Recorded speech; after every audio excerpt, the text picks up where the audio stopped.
Find out what the customers are using on their vehicles, or I mean, it's a great way to find out something that they might like. Can you do your finance office a big favor out there? How? Find out what their last deal was about. Okay, Bobby, I asked this question yesterday of Rhett, I'll ask it of you too. How long you been floor manager? About 6 days. Okay, never mind that. He's been sales manager. I've been sales. Oh, you've been salesman, okay. In the month of December, how many times does one of your salespeople walk up to you and say, here, Bobby, here's the paperwork from the customer's previous purchase? Not a single time. Would you like to see the paperwork? I've asked for it. Yeah, okay, so you'd like to see it. Yeah. And I submit to you, they'll give it to you every time it's available if you say what? What do you have to say? What are the words, Ty? You got paint and dent protection. No. I just want to get the customer's paperwork from them. Get you some money back. Say again? May be able to get you some money How back. can you give me some money back, Heather? Canceling the rest of the product that you haven't used yet. If I say, Jimmy, if you got the paperwork from your previous purchase in your glove compartment and you give it to me, I'll do something I do for all my customers. Number one, I look for some coverages you may have that'll increase the value of your trade-in. And number two, I look for coverages you may have that by the laws of the state of Alabama, you're due a refund. Will you grab it for me? They're gonna grab it for you? No doubt. Every single time. You know what you might want to consider doing for the month of, this month? Throw a $10 cash in fist spiff for anyone that brings you the paperwork from the customer's previous purchase. I guarantee you, you'll get some paperwork.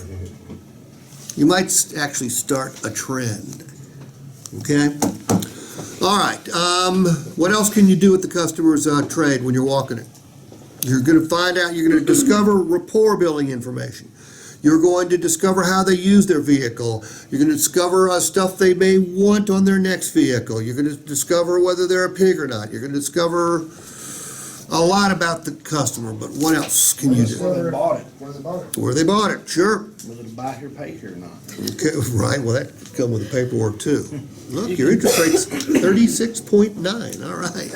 You can devalue it without saying a negative thing. You can devalue the vehicle without saying a negative word about their vehicle. Jared, you got dings and dents like everybody else in the state of Alabama. This is evidence you parked your car, okay? Rude sons of guns out there, right? Yes, sir. Jared, you may have coverage that'll fix all these dings and dents for you. They're about $50-$60 a piece. You got like 10 of them, okay? But if you purchased paintless dent repair when you bought this car, you're good to go, my man, and you just made a bunch of money because your trade value just went up. Did you purchase paintless dent repair? No, I don't know. I don't know is the third most frequent answer. The first most frequent answer is what's that? Second is no, and third is I don't know. Okay? How many keys to your vehicle do you have, Ryan? 2, good.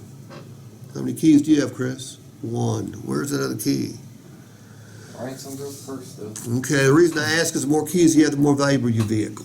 Okay? Now, by the way, do this every time on a new car, but on a used car, if the vehicle does not have 2 keys, you may want to avoid this question. Okay? You don't want to create a problem when you only got 1 key. All right? Because what? Are keys expensive? Yes. Yeah. Does your finance office sell key replacement? They did. Okay. Where do you fact find? He just says, really responsible. Yes, sir, yeah. Yeah, well, yeah, no, not when, where. Firmly at the table. Well, if the customer comes in and is willing to come inside and sit down with you, that'd be my first choice. Okay, but does the customer sometime when you meet and greet them after so the appointment's been set? Ask for Ty then. If everything's done right. Okay, Ty, what do you do when someone so they come to the receptionist? So I'm here to see Ty, so they page Ty, right?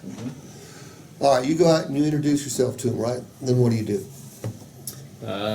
Typically, I'll take them to the vehicle. Okay, so you're going to go straight to the vehicle. Okay, and by the way, I don't think there's anything wrong with that. I mean, what did they come here to see?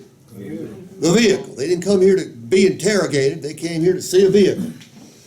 All right, but do you need to ask them some fact-finding questions as you're walking to the vehicle, while you're at the vehicle. Means you need to know what to ask. What do you want to ask? Where they're coming in from, just I'm coming in from Atlanta, figure out, What are you driving? where they coming from. driving a Honda Pilot. How many miles you got on it? Got about 60,000 miles on it. What's your current payment? I did buy it new, yes. What's your current payment? Payment's $505. What do you like most about it? The fact that I just put gas in and changed the oil and rotate the tires. It's really, been really dependable. Say again? What do you like least about it? It's just not quite big enough. You're the only one that drives it? I am the only one that drives it. Anybody ride with you? My dogs, What are their names? Marley and Dancer. Awesome. Any hobbies that you have? Play golf. Okay, good. Are we learning about the customer? Okay? How am I going to use my vehicle? Why do I need an SUV? You know it. I carry dogs and I carry golf clubs. I notice you're a big guy. And I'm a big guy. Bigger than I should be. All right.